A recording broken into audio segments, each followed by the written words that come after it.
about your experiences with this family and Chris and Michael together.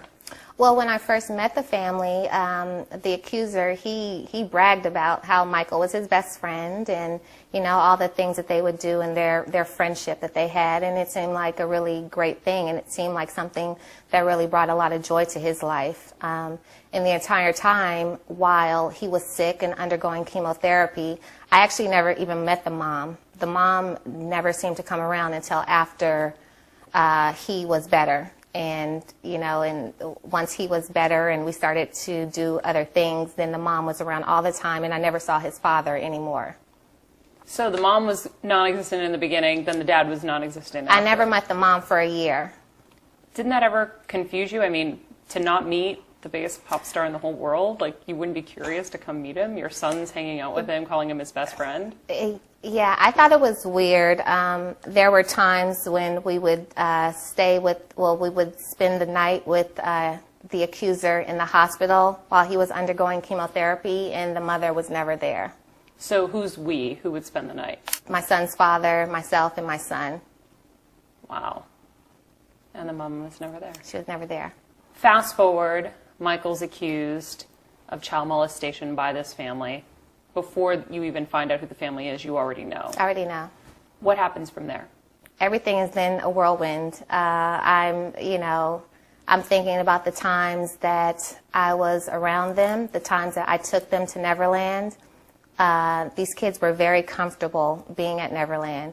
These kids knew all the security passwords to every room you could imagine, even the rooms that were, you know, blocked off to anyone else, that were personal to Michael, his dance room, which no one was to go into. They knew the codes.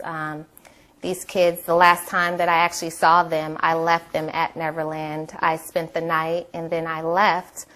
But the night that I spent the night, they actually asked to sleep in Michael's room.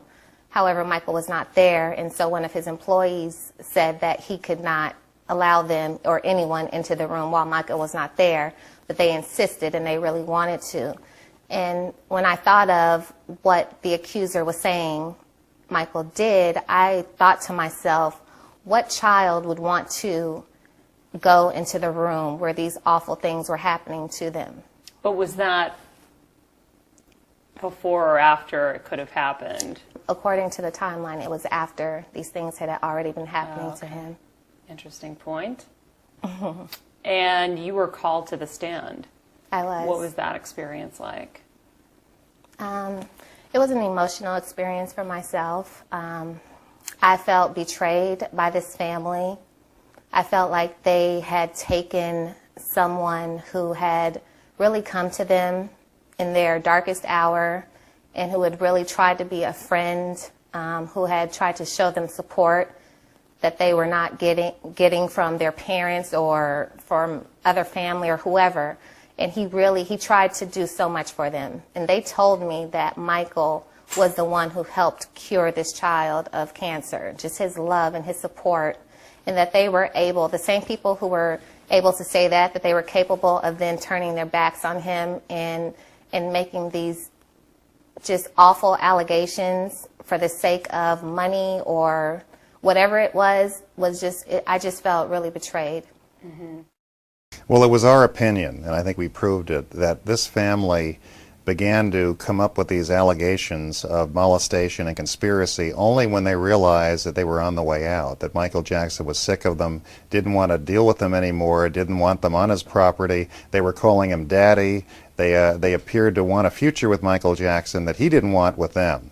So our theory was that as soon as they realized they were being eased out, they needed to do something else to stay involved in his life and get a big payday, and this is what they came up with. We only called witnesses we thought had something important to tell a jury, and that includes the celebrities we called. Now, Jay Leno was interviewed by the Santa Barbara Sheriff's Department and secretly recorded by the sheriffs. He didn't know he was being recorded.